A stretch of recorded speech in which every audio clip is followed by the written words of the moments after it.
చందానగర్ డివిజన్లోని భక్షికుంట, రేగులకుంట చెరువులను సందర్శించారు హైడ్రా కమిషనర్ ఏవి రంగనాథ్. చెరువుల్లోకి మురుగునీరు రాకుండా మళ్లించిన తీరును పరిశీలించారు. ఆయన తక్కువ నిధులతో చెరువులను అభివృద్ధి చేసిన తీరును వివరించారు. Lake man of India Anand Malligavad. Regulakunta, Bakshikunta తరహాలో హైదరాబాద్లో 10 చెరువులను అభివృద్ధి చేస్తామన్నారు రంగనాథ్. మరోవైపు దీప్తి శ్రీనగర్లో ప్రజా అవసరాలకు కేటాయించిన 5,000 గజాల స్థలం కబ్జా కాకుండా చూడాలని స్థానిక అధికారులను ఆదేశించారు హైడ్రా కమిషనర్ రంగనాథ్.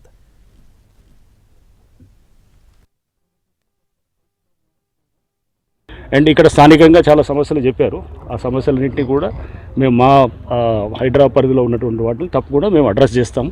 అండ్ ఇక్కడ కొంతమంది బిల్డర్ ఎవరైతే కనుక ఇక్కడ పర్మిషన్ తీసుకొని కట్టుకుంటున్నారో ఏది మన భక్షికుంట దగ్గర, వాళ్ళు కూడా అక్కడ లోకల్గా షెడ్స్ అన్ని వేసి సీవేజ్ అంతా కూడా ఏది చెరువులో అక్కడ వదలటము, లేదా వాళ్ళు సరిగ్గా ట్రీట్ చేయకుండా చెరువులోకి రావటము, ఇట్లాంటి దృష్టి కూడా వచ్చాయి. వాళ్ళకు కూడా ఇప్పుడు తప్పకుండా ఎవరైతే కనుక అట్లాంటివి చేస్తున్నారో వాళ్ళ మీద కూడా మేము వాళ్ళకి చెప్పాము.